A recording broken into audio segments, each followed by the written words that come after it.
Radio centro video. Žvaigždės anekdotas. Nu, žodžiu, cirko direktorius, Alytaus cirko direktorius. Alytaus cirkas yra toksai. Sakysim, gerai, įsivaizduokim, kad Alytaus cirkas yra. Ir cirkai labai nesiseka, cirkoje atėjo labai sunkus laikai, jisai bankrutuoja ir, nu, žodžiu, viskas blogai. Ten pagrindinis klounas prasigėrė, ten gražiausia akrobatė ištekėjo ir laukėsi vaiko. Drambliai miršta, nu, žodžiu, pati blogiausia situacija. Nu ir aišku, direktorius jau pasiruošęs bankrotų ir čia jiems staiga į kabinetą įeina kažkoks tai bičas, jaunas vadybininkas šių laikų ir maždaug sako: direktoriau, jeigu sutiktumėte, aš jums parodyčiau vieną žiauriai gerą numerį. Na, koks numeris? Aš turiu dainuojantį krokodiliuką ir grojantį pianinu begemotuką.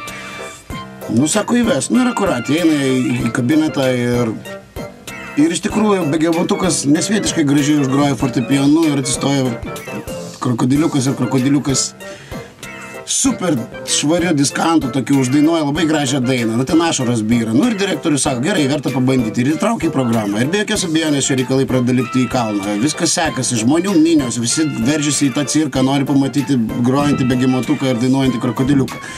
Bet čia cirko direktoriui visą laiką neramu, jis galvoja, jaučiasi maustamas, kažkas tai negerai, nes begemotukas juk negali groti pianinu, o krokodiliukas dainuoti. Ir jis visą laiką jam knieti ir jis sako savo darbuotojams, sako, kažkas čia negerai, tas jaunas bičas mus duria.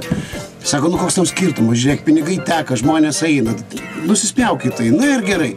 Ir tada jau tas Alytaus cirkas išsirovė iš savo provincijos ir persikėlė į Vilnių, galiausiai iš Vilniaus persikėlė į didžiausius Europos miestus, galiausiai po viso to užkariavo visą pasaulį, ten Cirque du Soleil ar koks tenai tas Soleil, nu žodžiu, rūko prieš juos palyginus. Tai yra pirmas cirkas pasaulyje ir viskas nesvietiškai gerai klojasi ir tas cirko direktorius jau poilsiavo Bahamuose, kažkur savo nuosavam kateryje.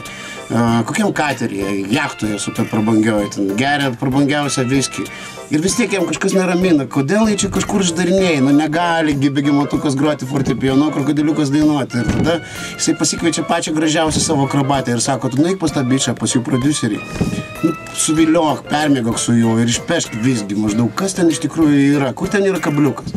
Ir akurat, ir jinai nueina ir be jokios abejonės apsuka jam galvą ir galiausiai jie turi puikią naktį ir te guli, rūko abudu lovoje ir ta mergina jau prisiglaudusi čiulba maždaug. Nu pasakyk man tik tai vienai, ar tikrai groja tas begemotukas ir ar tikrai dainuoja tas krokodiliukas.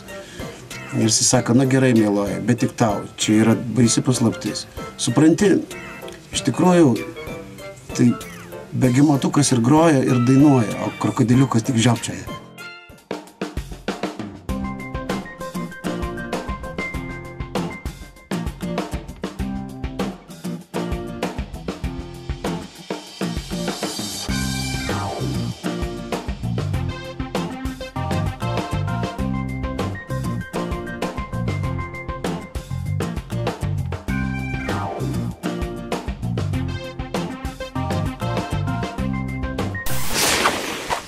Įsijunk gerą nuotaiką. Radio centras.